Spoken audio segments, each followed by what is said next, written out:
ശ്രീമന്നാരായണീയം ദശകം 21 നവവർഷങ്ങളും സപ്തദ്വീപാദികളും.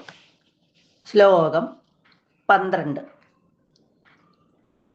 ഗജാനന പത്മാർക്കം ഗജാനനമഹർനിശം അനേകദം തം ഭക്താനാം ഏകദന്തമുപാസ്മഹേ. സരസ്വതി നമസ്തുഭ്യം വരദേ ജ്ഞാനരൂപിണി വിദ്യാരംഭം കരിഷ്യാമി സിദ്ധിർഭവതു മേ സദാ. ഗുരുർബ്രഹ്മാ ഗുരുർവിഷ്ണുർഗുരുർദേവോ മഹേശ്വര ഗുരുഃ സാക്ഷാത് പരം ബ്രഹ്മ തസ്മൈ ശ്രീ ഗുരവേ നമഃ. ഓം നമോ ഭഗവതേ വാസുദേവായ. പാതാളമൂലഭുവി ശേഷതനും ഭവന്തം ലോലൈകകുണ്ടല വിരാജി സഹസ്രശീർഷം നീലാംബരം ധൃതകലം ഭുജഗംഗനാഭിർജുഷ്ടം ഭജേ ഹരഗദാൻ ഗുരുഗേഹനാഥ. കഴിഞ്ഞ ശ്ലോകത്തിൽ നമ്മൾ ആകാശത്തെക്കുറിച്ചാണ് പറഞ്ഞത്. ആകാശത്തില് ഭഗവാൻ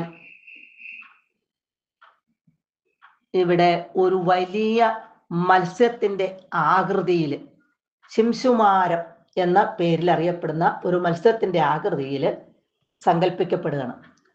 ആ മത്സ്യത്തിന്റെ വാല് തൊട്ട് തല വരെയുള്ള ഭാഗങ്ങളിൽ, ഓരോരോ ഭാഗങ്ങളിലായിട്ട് നക്ഷത്രങ്ങളും അതുപോലെ ഗ്രഹങ്ങളും സ്ഥിതി ചെയ്യുന്നു. സന്ധ്യ തോറും ഈ ഭഗവാനെ, ഈ ശിംശുമാരത്തിന്റെ വടിവുള്ള ആ ഭഗവാൻ, ആകൃതിയുള്ള ആ ഭഗവാനെ യോഗ്യരായിട്ടുള്ളവര്, മഹത്തുക്കളായിട്ടുള്ളവര് പൂജിക്കുന്നു.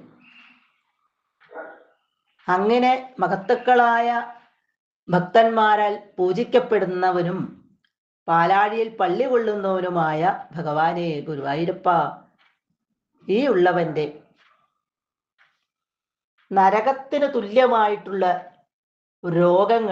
രോഗങ്ങൾ മൂലമുള്ള ആ ദുഃഖങ്ങളെ, അതുപോലെ തന്നെ ആ രോഗങ്ങൾ ഉണ്ടാകാനുള്ള കാരണമായ പാപത്തെയും പരിഹരിക്കണമേ, തീർത്തു തരണമേ എന്ന് മേൽപ്പത്തൊരു ഭഗവാനോട് പ്രാർത്ഥിക്കുകയാണ്.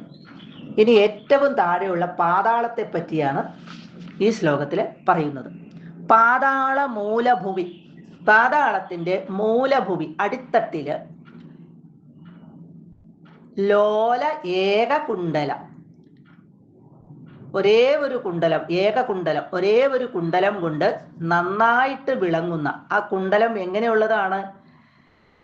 ആടിക്കളിക്കുന്ന, കിടന്നാടിക്കളിക്കുന്ന ലോല, ഇവിടെ ആടിക്കളിക്കുന്ന ഒരേ ഒരു കുണ്ടലം കൊണ്ട് വിരാജി, നന്നായിട്ട് വിളങ്ങുന്ന സഹസ്ര ശീർഷം, 1000 ഫണങ്ങളുള്ളവനും നീല അമ്പരം, നീലവർണ്ണമായിട്ടുള്ള അമ്പരം വസ്ത്രം, ആ വസ്ത്രം ധരിച്ചവനും ധൃത ഹലം, ഹലം കലപ്പ, കലപ്പ ആയുധമായിട്ട് ധൃത എടുത്തിട്ടുള്ളവനും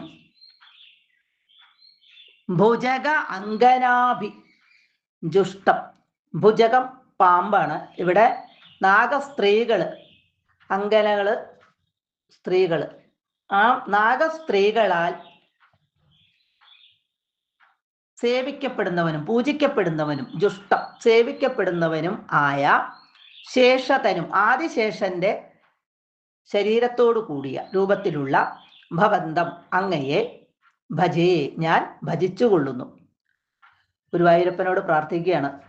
പാതാളത്തിന്റെ അടിത്തട്ടില് ഒരു ഭണത്തിൽ ഒരു കുണ്ടലം എന്ന രീതിയിൽ 1000 ഭണങ്ങളിലും ഓരോ കുണ്ടലങ്ങൾ നന്നായിട്ട് ആടിക്കളിക്കുന്ന കുണ്ടലങ്ങൾ വിളങ്ങുന്നതും, നീല വസ്ത്രം ധരിച്ചതും, കലപ്പ ആയുധമായിട്ട് എടുത്തിട്ടുള്ളവനും ആദിശേഷന്റെ അവതാരമാണ് ബലരാമൻ.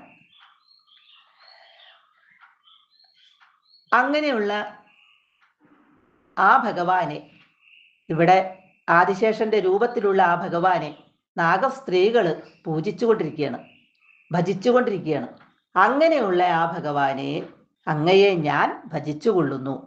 ഗുരുഗേഹനാഥ, അല്ലയോ ഗുരുവായൂരപ്പ, ഗദാൻ ഹര, എൻ്റെ രോഗങ്ങളെ ശമിപ്പിക്കണമേ, മാറ്റിത്തരയണമേ. 1 മുതൽ 10 വരെയുള്ള ശ്ലോകം കൊണ്ട് ഈ ദശകത്തിൽ ഭൂമിയെപ്പറ്റി പറഞ്ഞു. 11 ആകാശത്തെപ്പറ്റിയും 12 പാതാളത്തെപ്പറ്റിയും പറഞ്ഞു. അങ്ങനെ ആകാശം, ഭൂമി, പാതാളം എന്നീ 3 ലോകങ്ങളിലെ വർണ്ണന കഴിഞ്ഞു. ശ്രീ ഗുരുവായൂരപ്പ ശരണം.